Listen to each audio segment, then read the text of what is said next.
l'Église, instrument du salut et non idole humaine. Dieu créateur et sauveur de l'Ancien Testament. Autrefois, Dieu a parlé à nos ancêtres à maintes reprises et bien des manières par les prophètes.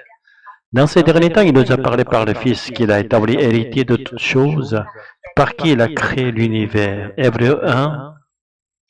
Dieu ne s'est pas révélé comme sauveur rédempteur seulement dans le Nouveau Testament. Déjà, dans l'Ancien Testament, il était connu comme le Dieu qui délivre Israël. Mais le peuple a mal compris. Il a cru être le seul bénéficiaire de cette promesse, oubliant sa vocation d'être canal et fenêtre pour que toutes les nations connaissent le Dieu de la création et du salut. À cause de ce mépris et de cet oubli, ils s'en ont souvenu à perdre eux-mêmes le salut.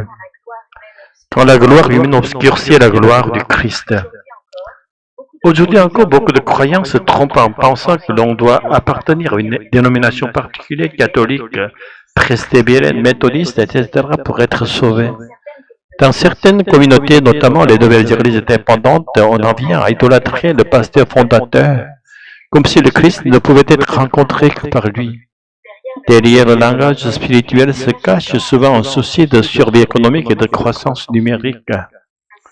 Ainsi, l'évangélisation devient une stratégie de recrutement et une manière d'élever la gloire du pasteur, plutôt qu'une recherche sincère du salut des âmes. Quand le pasteur reprend sa retraite, ses disciples cherchent parfois à placer son fils comme successeur, perpétuant une sorte d'héritage spirituel dynastique. Cela revient à diviniser l'homme au lieu de glorifier le Christ. Or, une telle église ne laisse pas apparaître la lumière de la gloire du Christ, mais la couvre de l'ombre de la gloire humaine. Un pasteur rempli de l'Esprit se reconnaît à sa capacité à s'abaisser, à renoncer à ses droits, à laisser le Saint-Esprit seul conduire l'Église. Quand le ministère devient chercher la gloire personnelle, c'est le signe que l'Esprit n'y règne pas. Alors l'Église diffuse l'odeur de l'homme au lieu du parfum du Christ. C'est là une déviation semblable à celle des scribes de l'Ancien Testament, qui avait transformé la loi de Dieu en système d'oppression humaine. Le Christ sauveur universel est la mission de l'Église. Avec le Nouveau Testament, Dieu révèle le nom de Jésus-Christ non seulement comme sauveur d'Israël, mais comme sauveur de tous les peuples. Il a toujours été, mais Israël a échoué dans sa mission.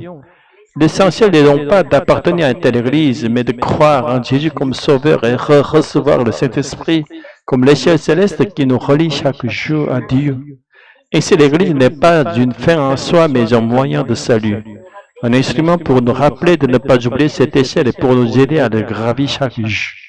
L'Église est le lieu où nous apprenons à aimer Dieu et le prochain afin que cet amour rayonne dans le monde. Ne suivons pas les exemples malheureux du peuple de l'Ancienne Alliance qui a voilé la gloire de Dieu par la recherche de la propre loi.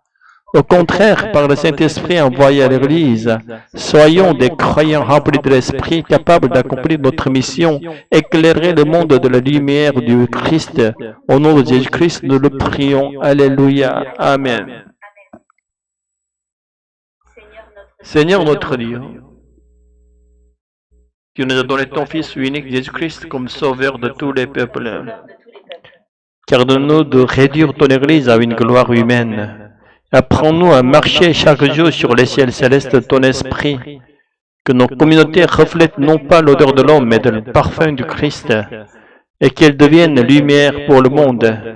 Au nom de Jésus, notre Seigneur, Alléluia, Amen.